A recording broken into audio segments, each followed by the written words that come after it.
इन आशा बहनों की आशाओं पर लगातार पानी फेरती हुई आ रही है। ये आशा बहनें जो हैं उनका मूल मंत्री जी शायद आपका विभाग समझ नहीं पा रहा है। और रही बात छपने की, आशा बहनों का भी उतना ही अधिकार है कि वो अखबार की पंक्तियों में सामने आए और उनकी अधिकार की जो बातें सदन में बोली जा रही हैं वो लिख करके पढ़ करके वहाँ पर आए, क्योंकि आज वो आशा बहनें जिस तरीके से आपके विभाग की रीढ़ बन करके हैं, शायद ये सरकार नहीं समझ पा रही है और इसीलिए बार बार उसको एक ऐसा मामूली सा पत्थर समझ करके फेंकी जा रही है। लेकिन मंत्री जी शायद आप ये समझ नहीं पा रहे हैं कि ये आशा बहनें हीरा है। और उसका वर्णन, क्योंकि हमारे वित्त मंत्री जी यहाँ बैठे हैं, मैं कहना चाहूँगी कि इस विभाग में जो आशा बहनें जिस तरीके से काम कर रही हैं, चाहे वो संक्रमित रोग हो उनको बचाने के लिए, मैं बहुत डिस्क्रिप्शन के साथ नहीं बोलूँगी, लेकिन ये बजट से रिलेटेड है, इसलिए मैं कहना चाहूँगी कि जितना वो काम कर रही हैं, अगर उनका काम रोक दिया जाए तो आपके विभाग का जो संपूर्ण का बजट है वो पूरा का पूरा बजट भी आप लगा देंगे, तब भी आप उनके द्वारा किए हुए कार्यों को पूरा नहीं कर पाएंगे। और ऐसी स्थिति में 1 ट्रिलियन इकोनॉमी की बात हुई पिछले सदन में और लगातार सरकार के द्वारा हो रही है।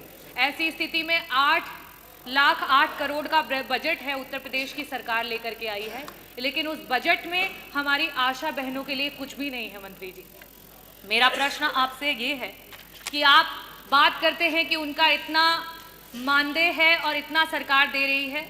मेरे पास आंकड़े हैं और मैं उसे टेबल भी करना चाहूँगी कि वर्तमान में 24 ऐसे जिले हैं और 25,000 आशा महिलाएं हैं जो हमारी वर्कर्स हैं जिनका भुगतान नहीं हुआ है। और आज वो रोडों पे हैं, वो जगह जगह पर आपसे मिलना चाह रही हैं, लेकिन उन्हें आपसे मिलने का अवसर नहीं मिल रहा है। और शायद इसीलिए नहीं मिल रहा है क्योंकि वो छप नहीं रही हैं। जो छपता है वो दिखता है और मीडिया की ये ताकत है और ये लोकतांत्रिक व्यवस्था की ताकत है कि हम उस चीज़ को, सत्यता को सबके सामने लेकर के आए।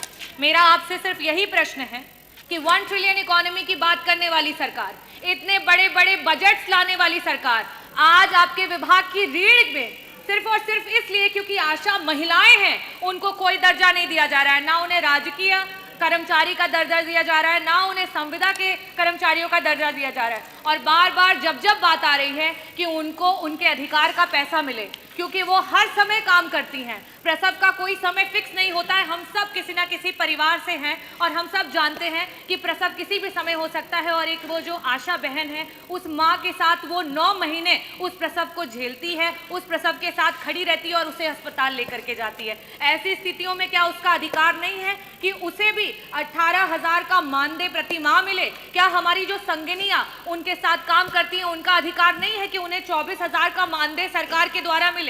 तो मेरा प्रश्न पहला तो मैंने पूछ लिया, साथ ही साथ मैं आपसे अपने अनुपूरक भी पूछ लेती हूँ।